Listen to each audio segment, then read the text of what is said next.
What you're trying to tell me is that you're basically going to ban citizenship for everybody in America who's born in American soil, but their parents were immigrants, in the way where their parents were not American citizens to begin and not naturally born on U.S. soil. Yeah. Only for people who were just born on the soil. That's their only qualifier. So if your parents are citizens, you can get citizenship. I think you should automatically be a citizen when you're born. If you're born on the soil and perhaps your parents are permanent residents, then maybe that could qualify you as well. All right, guys, we're at the University of Washington, and today we are debating that birthright citizenship, also known as the just soil legal doctrine for citizenship, should be overturned or rescinded in the United States. This topic obviously coincides with Trump's recent executive order related to birthright citizenship, and I'd just like to thank everybody for the recent outpour of support on YouTube. I cannot tell you how much I appreciate your comments, your likes, your shares, and your general support. And if you want more ways to support me, I've added links to my Discord, my Patreon, my Cashapp, and my PayPal in the description below. Thanks, guys. Let's get into it. I'm a first generation born here. Huh? My parents were immigrants. Really? Yeah. You came here when you were like a baby or something? I was born here. But in terms of banning birthright citizenship, that's basically me. Yeah. Okay. So let's hear. Are you're in favor of banning birthright citizenship? I'm against it. You're against banning it. Yeah. You think we should keep it? We should keep it. Yeah. Okay. Why do you think we should keep it? Because equal five. Yeah. Because I feel like I feel like because I'm a first generation American. Both my parents were immigrants. They fled the revolution in Iran, and so technically that classifies me as a birthright citizenship. So I was born with both dual citizenship in U.S. and Iran, and I feel like there's people who from other countries, like Iran or I don't know, let's say the whole Palestine-Israel conflict, Ukraine. There's places of war where they escape. America in general is built on the fundamental idea of, the American dream, where people, back, let's take the 1800s, right? The Irish potato famine. That's, people fled Ireland to come to America in order to have a great job opportunity, somewhere where they can have food, pursue their economic dreams, and, build a stable family here in America. We saw the same with the Italians in the late 1800s. A lot of, there's high Italian Jewish populations in New York. Nowadays you see it with Chinese immigrants, Indian immigrants, where they're pursuing economic opportunities. That's what America's built upon.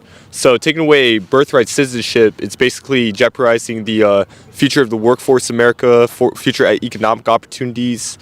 For me, I'm blessed. Honestly, I'm blessed with American citizenship. I could have been in Iran, where 18 up, there's a mandate serving for the military. I could have been in the military right now, not have as good as an education, not be here at the University of Washington. And yeah, that's basically the beginnings of my just the basic foundation for my opinions. Yeah, sure. Let's hear your take. Okay, so were your parents, by the time they had you, by the time you were born, were your parents both like naturalized American citizens? I think they obtained American citizenship before I was born. My mom, she moved my mom left. She was like 9 years old when the revolution happened. She moved to Germany for like 8 years. Moved to Seattle area her junior year of high school, and then went to University of Washington for undergrad, residency, medical school. And my dad, he moved, so he served in the military there, and then he went to college, moved to New York in '94. He was there during 9/11, moved to Boston a couple years, then met my mom, moved out here, got married, had me and my sister. Yeah. So what I would say is that you should be an American citizen, but not because you were born geographically at random on American soil. I think that you should be an American citizen because both of your parents were American citizens when you were born. I think if you're born of American citizens, that should make you an American citizen, even if they immigrated here. If they were naturalized as American citizens, which your parents were, that makes you an American citizen in my view. Right? So just being born on the soil, I don't think does. You said that you think that America was built on immigration and the American dream and bringing people here and blah, blah, blah, whatever. And I agree with you, but just because people aren't American citizens because they're born on the soil doesn't mean that you can't continue to naturalize American citizens out of foreign populations. Yeah. So let's say there's like a lot of doctors from Nigeria who want to come here, and we need doctors. Yeah. We can still naturalize them and make them American citizens, but if you say, if you're just born on this soil, you're an American citizen, you now risk that a lot of people just skip the line, come here, they don't have any good tangible skills that contribute to the workforce, and the government effectively has no mitigation procedures for preventing that from happening, and they actually have less control over the workforce. And I think that jeopardizes the American workforce a lot more, because you end up with a lot more people who potentially drain the system, and the government has no control over who is able to get that citizenship and who isn't, because all it requires is just hop the border and drop anchor and you're good. You know what I'm saying? Yeah. Not just being an American citizen. So that's what I would say is like, I don't think that it really matters what that person gets out of it, because I think that you need a situation where both the person, the immigrant, gets a lot out of it, and the people in the country get a lot out of it too. Yeah, of course. One question for you is, what if they don't have American citizenship? What if they have like green cards, or they have a work visa where they're trying to apply for American citizenship by the time they have their kid? Like they're really like putting all their effort into becoming American citizens. They're trying to follow the American dream. It's not like just like, oh, a 3-month pit stop, have the baby, and then go back to the country of origin, give the baby the U.S. citizenship. What if that scenario comes into play? Yeah, I would say you could probably maybe give that kid some kind of visa or something after it's born. But I think probably if you want to be an American citizen at the time of your birth, I think probably at least both of your parents are going to need to be permanent residents, or at least one of them is going to need to be an American citizen. You can combine it too, where it's like it's a combination of soil and permanent residency of your parents or citizenship of your parents. But I don't think it can be just the geographical location, just happening to be here at the time you're born. And this is something that a lot of countries have had to come to terms with. Currently, there are only 4 other countries in the world that have just soil legal doctrine, where if you're born on the soil, you become a citizen of that country. A lot of countries used to have it. Czech Republic overturned it in 2013, Dominican Republic in 2010, Australia in 2007, New Zealand 2006, Ireland 2005, Germany, Denmark, France, Italy, Spain, and Portugal all used to have this doctrine.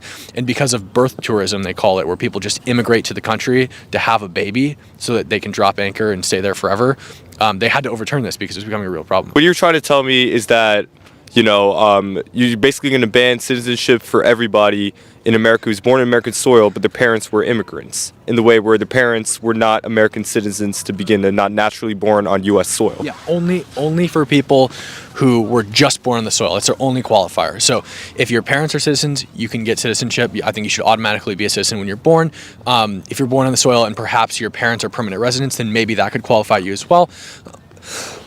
which by the way coincides with Trump's recent executive order. So like I think that could work, but it can't just be the soil. And you would qualify for American citizenship regardless because your parents were citizens. You're totally protected. Yeah. But this just gives the American government the control to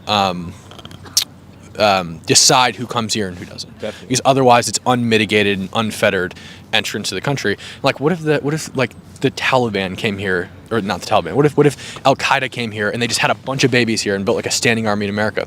Or what if Russia invaded America and they brought their spouses, or they had female soldiers and they had a bunch of babies in America? Are the Russian soldiers American citizens? It doesn't. The geographical location doesn't seem to really be important. It seems that it would mostly have to be, do you have some kind of cultural or familial tie to the country that would qualify you as an American citizen? And I don't think geographical location makes sense. So yeah. I feel like one of the main things in recently, one thing that America does not want to become is what's going on in Canada right now, where there's like almost like too much of an influx of immigration to the point where Trudeau is under fire. Like it's chaos and corruption going on there, and obviously like Trump himself, he obviously toyed around with the idea of annexing Canada, making it the 51st state. Governor Trudeau, you're talking about? Yeah. Governor Trudeau. Governor Trudeau. Yeah. I don't know. But it's in a way where it's got me thinking. It's also similar with Canada and how like the UK, money laundering as well there too. It's in a way where it's like you're having foreign, influences interfere with domestic activities going on. So that's the way I see it too. But I can see your take too, especially when you factor in like booming economies, especially in the EU, where they ban this, and then like Germany, for example, right? Like they're the 4th largest, maybe even close to 3rd now that Japan's on the downfall. Like they're the largest economy in the world. And look, they banned this, birthright citizenship, and look where they're at. And basically, how it works in a lot of these countries is, like I said, at least one parent is a citizen of the country, or both are permanent residents. And usually, if it's related to both being permanent residents, if the child's born on the soil of that country, then the child can go apply later for citizenship, but they get to stay there for however long. And it just basically makes it easier for the child, to get citizenship if the parents are permanent residents. I think what the general case of what we're talking about is when I think that you and I think, are having some disagreement on, is the case of illegal immigration and having children and what you call anchor babies. I think that's the generally accepted term, anchor babies, to hold the family in place. That child is born in America, will be raised in America, will be raised in an American school. But why should it be raised in American soil? Like, just because it happened to have been born here, why does that mean it should be allowed to be here forever? Its parents aren't citizens. It has no ties culturally or familially to the country. Why But why? Why does it have to be raised here? Like, just because it was born here, it's got citizenship, and that's why it'll be raised here. But why? Like, why would we give it citizenship? Because if you don't give it citizenship just because it was born here, then it's not raised here. It's going to go back to where its parents came from, right? And that's the only reason it's allowed to be raised here, is because it was born here. So why? Like, why is that important? I think the reason why the word tolerate comes to mind. It may be a bit harsh, but I think the reason why people tolerate anchor babies being raised and educated in America is because I think my philosophical position on humans, for one, is most people are generally the same. Most people, I think, given the opportunity, given the training, and provided, of course, that they take the training and they do something with it, I think can achieve great things. And I think the hope is, and I don't think that the hope is misplaced, that an anchor baby born in America, raised in America, will go on to do great things for America. Well, But what? Like, how do we know this though? Like, I just don't see why that geographical location matters, is what I'm saying. It's like, I don't understand why that geographical location means that even if you came here and were born of parents that came here for no reason other than to just have you here so they could stay forever, and they blatantly disregarded, disrespected, and broke American laws when they came here, that they should just be allowed to like drop anchor and stay here because they had you here, and that means you should be allowed to be raised in American soil. It seems like you're going to need some kind of tie to the country other than geographical location, because you could go anywhere at any time, and that doesn't grant you citizenship or access to anything else. If I break into a social club, I don't get to be a member of that club just because I broke into it and happened to be there one time, right? You have to gain membership, usually. You have to pay for it or apply for it or do whatever. In every other situation, except for this one, it's like if you just happen to be here at the time you were born because your parents did an illegal deed, suddenly you are now a citizen. I think this circles back to better enforcement or actual enforcement rather. I think the enforcement is rather lackluster on this regard. The enforcement of laws that say who can or cannot, under what circumstances, enter the country legally. I think that's what's wanted here, is more enforcement of that. But it's very difficult to enforce that law. It's hard. I mean, we have hundreds of miles of border wall. Of border stretching between the United States and Mexico, and then hundreds of miles in the north between Canada and the United States. And it's like, it's not difficult to enforce in terms of like, yeah, we can have the laws, but now you have to like send people out to make sure people are following the laws. Because you have the laws and people are going to follow them. They disrespect those laws every day. Even when there is strong enforcement mechanisms, there were still 11 million illegal immigrants living in this country. So like, people are still going to do it anyway. And if you allow them to drop anchor and have anchor babies, now they're incentivized to do it, even more than they may have been otherwise. So like, if you don't have anchor babies, now it's like, oh yeah, I might have a better life. But if you allow anchor babies and you have birthright citizenship, or just soil, it's called, it's a legal doctrine, now you have another layer of incentive that gives people a reason to come here illegally, I think. And if you have that incentive, people are going to break the law. So it'd be about de-incentivizing the law from being broken.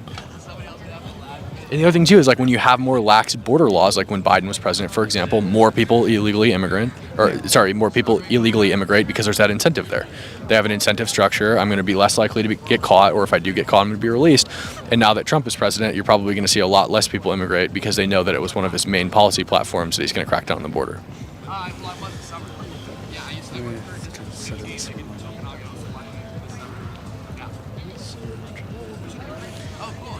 So how would you propose, supposing, okay, there must be a system of naturalization. Yes, yeah, of course. Even if, yes. So would it be a stretch to suggest that an illegal immigration family could still have a child, and that child would go on to be naturalized? Or the child shouldn't be disqualified from being naturalized, but I do think, in my personal view, if you illegally immigrate here, you should be disqualified from naturalizing. So like, if you've violated 8 U.S. Code 1325 improper entry by alien, you've now shown blatant disregard and disrespect for the laws of the United States, disqualified. You cannot be naturalized. The child hasn't committed that crime, and the sins of the father are not passing on to the child. That's not what I'm advocating for. The reason I want to revoke the birthright citizenship isn't to punish the child. It's just because I don't see a genuine pragmatic or useful purpose for granting citizenship based on geographical location. But of course, there should be a legitimate system for naturalization. So if there's a system for legitimate naturalization, then what prevents a family from entering the border, crossing the border illegally, having a child, raising the child, and then then the child naturalizes? Nothing. Nothing. I mean, the thing would be like, does the child have like a useful skill that we need? I suppose, but I mean, technically, like, it depends on the situation, because like also 8 U.S. Code 1324 is harboring an illegal alien, and if this kid's harbored his parents, and that's probably also Kid's a minor. yeah. Well, it depends on how old he is, right? Or if he's taking care of his parents or whatever. Now you're looking at 8 U.S. Code 1324, so it just depends. It just depends the situations. I mean, has he broken the laws? Has he violated the laws? Does he have a skill that's useful to us? It could potentially happen. I wouldn't encourage that happening, because I think that also creates an incentive if it happens at a high rate. So I wouldn't encourage it. I would be focused mostly on skills and how productive can this person be in our society? Do we need their skills at the time, et cetera, et cetera. So, like, we need a lot of doctors. Bring doctors. If we have too many doctors, don't bring any doctors. You know what I'm saying? What about the heavy reliance on immigrant labor in the United States as a core of our economic power? In being the country that we are, we, to a substantial degree, fortify ourselves, at least economically, with the labor of all of these different immigrants. So wouldn't you naturally think that you would want this influx of individuals who have historically provided a lot for America? Or is it just that they are always, not always, but going to be people that just trash the country, just make it worse? According to the House Committee on Budget, illegal immigrants are a net negative to the U.S. economy. They take more than they put in. So regardless of that, even if they were contributing more than they take, and they were this backbone of America, and they were working so hard, and we really needed them to stay afloat. People say that. We're talking about illegal immigrants. The only jobs illegal immigrants are getting are jobs that don't pay as much as American citizens. Actually, illegal wages. Like, you might as well, like slave wages, right? So them being the backbone of America, even if that were true, which I don't think it is, because we have millions of Americans that become 18 years old each year, both ones that have high school diplomas and ones that don't, that can go into high-skilled or low-skilled or mid-skilled labor. Even if that were the case, I don't think that justifies slave labor. It really seems like first you had white Southerners saying, well, if we free the slaves, who's going to pick all our crops? And now you have a lot of white liberals saying, well, if we deport all the illegal immigrants, who's going to pick all our crops? And it's like, don't we see a problem with that? We're talking about people that are getting paid effectively slave wages.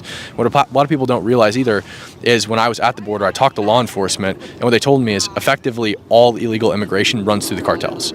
So to get into the United States, you need a guide.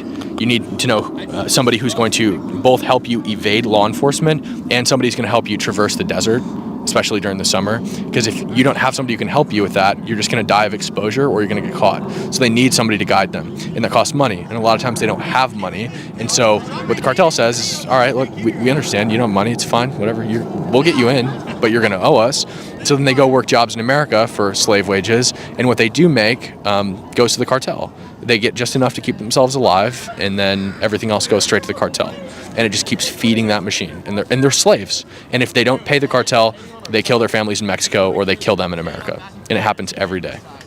And that was the overwhelming consensus from law enforcement officers that I talked to. Okay. So naturally then, do you think it should be because this is a problem. Yeah.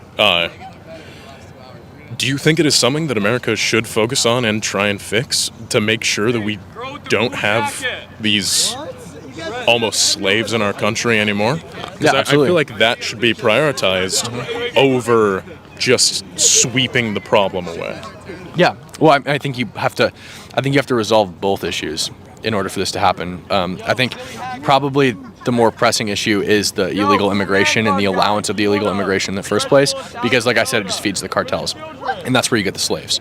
Like American citizens, people who are born of America, born on this soil as of right now, become American citizens, and people who hire them are not going to pay them less money.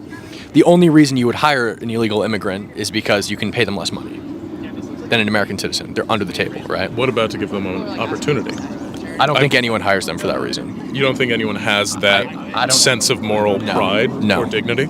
To hire an illegal immigrant? No. The only reason that you hire an illegal immigrant in the United States is because you can hire a fuck ton of them for next to nothing. That is the only reason. Because you can't legally pay. I couldn't legally pay you. If I hired you right now to work my camera, I couldn't pay you $1 an hour, right? But if you were an illegal, I could. I mean, not legally, but I could do it. I'd get away with it. You get what I'm saying? As long as I didn't get caught. And it's much easier to do that to illegal immigrants because they don't have the same rights as American citizens. You get what I'm saying? Okay. Because they're not supposed to be here anyway. It's kind of like if you go tell on the person who's paying you $1 an hour, it's like mutual destruction. You get what I'm saying? Hey, this guy's paying me $1 an hour. I'm an illegal immigrant. Okay, now you're getting deported. And this guy might get in a little trouble. Okay. So in this instance, the core of the problem is the presence of these illegal citizens. If that is the cause, then wouldn't you want to either amend the actions of these almost slave owners, or would you want to make them legal so that the rights, the human moral rights, not legal, moral, which don't exist. Has to be through legal, yeah. But the moral obligation to treat these people as people, do you think that should be tackled by making them citizens, thereby no longer making them these slaves, but then these people that are... Then you slam into the same problem where it's like anyone who comes here is automatically a citizen. Like, it doesn't make any sense. Like, now you have unmitigated... You have unmitigated immigration and no control over your borders. Now terrorists could come here and have mass amounts of babies and build a standing army in the United States. Like, should it be based on geographical location or should it be based on descent? Because I think it should be based on descent.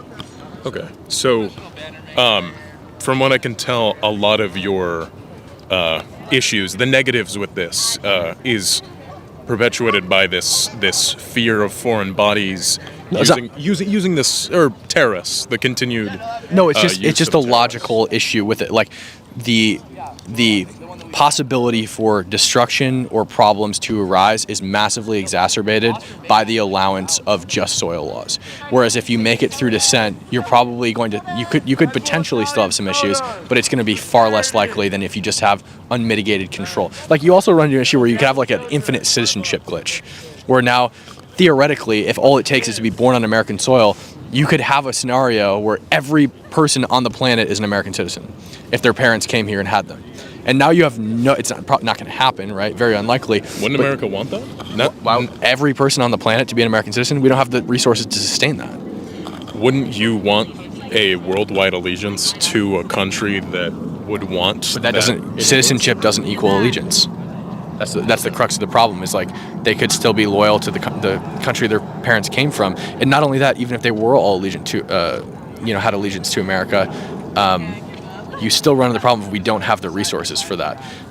We don't have the space for it. We don't have the resources for it. It's obviously not going to happen, but you could have a massive citizenship boom where there are more people who don't have allegiance to America than there are people who do have allegiance to America, and then you're fucked. You get what I'm saying? Okay. So like, there's just so many like paradoxical problems with just soil laws that have caused so many countries already to overturn it. I don't know why people kind of like freak out over it in the United States, but it's not, outside of the U.S. It's not a controversial thing. There's like 4 other countries that have it. Canada, Mexico, Brazil, and Argentina, I think, are the only other countries in the world that have it. Okay. And they even have some restrictions. Okay. So 2 points on that. Sure. Both individual things. Your recent point there in the sentence that you just said, couple sentences. Yeah. Do you think us as America, being one of the very few countries that do this kind of thing, doesn't that naturally make us more appealing to then make it so that individuals come over more often? I think it makes us more appealing to abuse. Abuse? So I think it makes I think it makes us more appealing for people who want to illegally immigrate to a place so that they can have a baby here that becomes a citizen of that country. I think it makes us far more appealing than anywhere else. We're the most strong economically in the world, and we're one of 5 countries in the world that has these laws. Makes us very appealing for abuse. And what that is just like exploitation. You're just cutting the system. It doesn't seem like, I just don't understand why geographical accident should determine citizenship. It seems like it should be based on lineage. I don't, it's the way the entire world does it, and it makes the most sense because you have the most, it creates the most ties to the country and the most likely scenario that you're going to be loyal to it. Okay. So if America, in your eyes, given this instance, is a target of abuse, being one of the few countries that do this, do you think that in equal sense it could be one of the few targets of hope for people that are displaced in the world? People who are bothered, they see America as a bastion. I think hope for them and detriment for us, I think. I mean, like I said, illegal immigrants are a net negative. They're a net drain on the U.S. economy. They take more than they give, and we create a situation where if you have an American citizen in this country, you have a child and becomes an American citizen in this country, now the parents are allowed to stay here. It's an anchor baby, right? Now anyone can just drop anchor and be here for as long as they want and skip the line, the immigration line, while everyone else waits and works hard for their citizenship. And I think it creates a real problem. So does this, I guess, this negative minority, do they define the policy that should be taken with every single individual that crosses? Like, for instance, some of the people that I know that are kind individuals who have provided for the nation, who have shared sentiments of American nationality, do you think that the, I guess you could say, mistakes of the few should define the policy for the many? Well, they're all, it's not a minority. Everyone who's in this country illegally has broken the law. Every single one of them, without exception. So all of them. Is that equivalent to these issues that you're talking about, like rape and smuggling? Do you think that's equivalent morally? I think if you've shown blatant disregard for the laws and standards of this country, I think that the likelihood that you will commit another crime is extremely high. Interesting. Okay. Think about it like this. Think about it like if I have you over to my house and I say, all right, so I shoot you a text real quick before you come over, and I say like, I'm not going to be home immediately, just keys under the mat, whatever. Just take your shoes off at the door, and the bathroom is the third door on the left. I walk in and you have tracked mud into my house and taken a shit on my kitchen counter. Like, I'm not gonna want you in my house anymore, right? Like, your first action entering into my house was breaking the rules and disrespecting the home that I live in. But let's say you do the dishes after. I don't care that you did the dishes, you took a shit on my counter and tracked mud into my house. You get what I'm saying? Yeah. Why'd you let me in? I don't know. Maybe we were friends, or maybe you just walked in. I don't know. But I don't think it really matters. Maybe we were just friends and you thought you could come into my house. Well, then that's maybe just a whole different maybe scenario. you were my neighbor, right? Which seems pretty analogous, right? Whole different scenario. Or I told you, let's say I told you, if you ever come over, I'm not saying you can come over or we're planning anything, but we're neighbors. If you ever come over to my house, just know that the bathroom's on the left and take your shoes off at the door, and then you just decide to waltz on over, and Cam won't mind because we're friends, we're neighbors, and you again track mud into my house, take a shit on my kitchen counter, and then do the dishes after. I don't care that you did the dishes, I just care that you tracked mud in and shit on the floor or on the counter. Okay. Right? So I feel like, especially for this prior friend analogy or prior established neighbor, we were like, oh, I like him, he's a good neighbor. Maybe a barbecue together in the backyard or something once. I feel then our relationship then started on a degree of trust then, correct? So then I feel like, again, chicken and the egg here thing, but that degree of, you at some point wanted to let me in to begin with, and then you're just setting that starting line to just when I enter the house, as opposed to the relationship. Let's say you heard me tell my wife. Let's say, or one of my other friends. Say we had a barbecue at your place or something, or maybe we were just taking the trash out and saw each other, and my friend was like, hey, I'm gonna head in now, and I was just like, all right, shoes off at the door, bathroom's on the left. And then you just decided, well, we're friendly enough, I'll just head on over to his house, maybe he's got something good cooking in there. At that point, the analogy for real life, now that's just blatant disrespect, right? Well, obviously disrespect, but also just that's not even the equivalency of like attempting to immigrate, that's just taking advantage. Going over to take advantage. I don't see any way that it's not just going to take advantage when you disrespect the laws of the country as your first action entering it. So, like, you're going only for your own gain. You completely disregard the situation, the wants, the needs, the desires, the aspirations of everyone else who is in very similar situations to you, people who are trying to legally immigrate to the country. You say, fuck them, I'm cutting the line, and I just walk right in, right? So you tracking the mud through my house is the equivalent of violating 8 U.S. Code 1325, improper entry, right? And you taking a shit on the counter is the equivalent of any other crime you might have committed along the way. And then you did the dishes because you're a hardworking American in my house. Like I said, I don't care that you did the dishes. I'm more concerned with the other things you did that were bad. I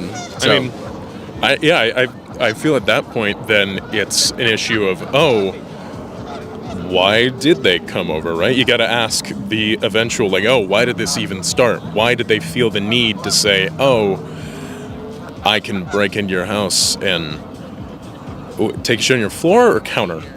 Either one.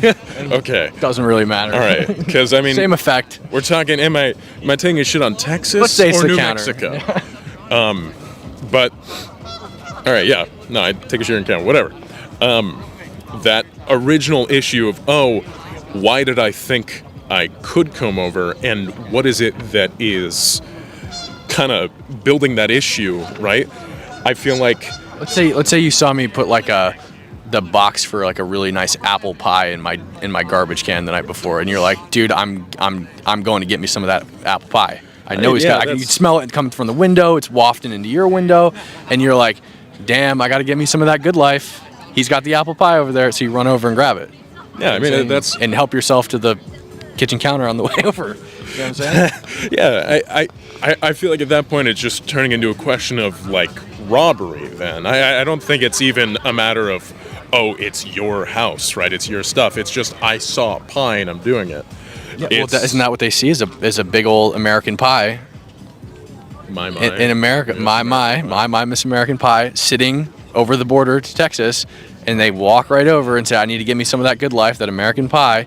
I'm gonna go get some, and they disregard the laws of the country on the way in, and they go and grab a slice. Okay. So what about this?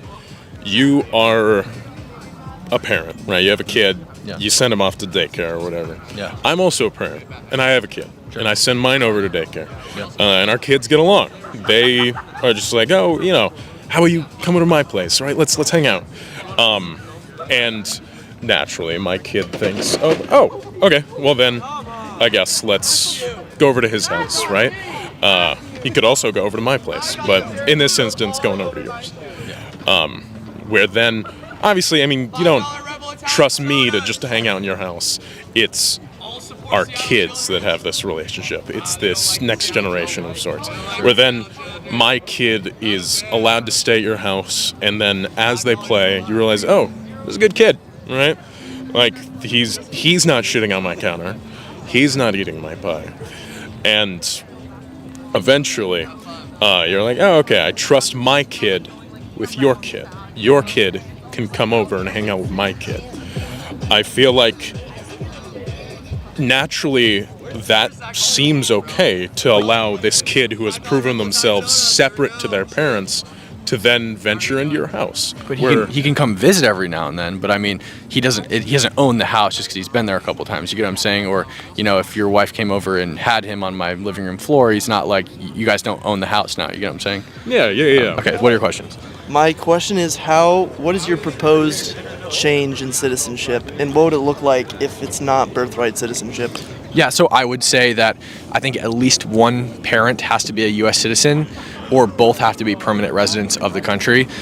This is an issue that a lot of countries have run into recently. So the Czech Republic repealed it's called just soil, is when if you're born on the soil of the country, you become a citizen. Just soil, it's a legal doctrine. So on the soil of the country, isn't that birthright citizenship? Yeah, basically. That's like the Latin term. Yeah, so they repealed it. So there have been numerous countries that have repealed just soil citizenship, which is no requirements other than you're just born on the soil. So Czech Republic overturned it in 2013, Dominican Republic in 2010, Australia 2007, New Zealand 2006, Ireland 2005, Germany 2000, Denmark 1999, and the list just keeps going. France, Italy, et cetera, et cetera. I think you run into a lot of like paradoxical issues when you have just soil citizenship, and I think that it creates a lot of vulnerabilities within the country. Okay. That was my only question. I have no other thoughts on this topic. So, guys, just before we wrap this video up, I just want to say, put that back on the table, Adrian. This is Adrian, and he brings me tacos every time I'm here. He bought cookers and all kinds of stuff for him to make tacos, and he cooks them out of his dorm and sells them to people. So if you're at UW, if you go to school here, you should definitely hit Adrian up, find out where he's selling his tacos, and buy some. Where do you sell your tacos out of? Out of my dorm. Where can they find you? I'm in McMahon. Usually you can send a message to me. Adrian said he's been looking for a job to help him get through school, and he couldn't find one, so he bought some induction cookers, and now he makes tacos. That is a grind. That is a grind. He bought cookers, I bought cameras. It's how you do it, man. And they're investments, and it's a very, not a lot of people have the gall to, you know, start their own like kind of small business, you know what I mean, and really work at it. So, but he brings me tacos literally every time I'm here. I'm about to take some home, and this is his taco. He brought me tacos right here. So, thank you, Adrian. I really appreciate it, and I hope you get some sales from this. I hope so. I hope so too. I've just been trying to find a job, and I tell my friends, I'm like, I like cooking tacos. I'm not the biggest fan of cooking, but I mean I like cooking tacos. I like meeting people. I like the perspectives that people bring to me. It's just that I feel bad because I'm like, I want to give people, you know, the opportunity to get tacos, but I can't give them it because I'm so low scale, and a lot of people like have come out. You're saying like you can't give them away, is what you're basically. Yeah, no, it's like. Well, you bought the stuff. You got to pay off those investments. So it's been gotta sell them. It's been fun. It's been really fun, and I thank everybody who's like helped me out. I thank you, Cam. Yeah. Thank you for this. You're welcome. What do you put in your tacos? Huh? What do you put in your tacos? Well, I do really basic tortilla meat, which is beef, and then I season the beef, and then if you want, you can put onion and cilantro, and then I also make my own salsa.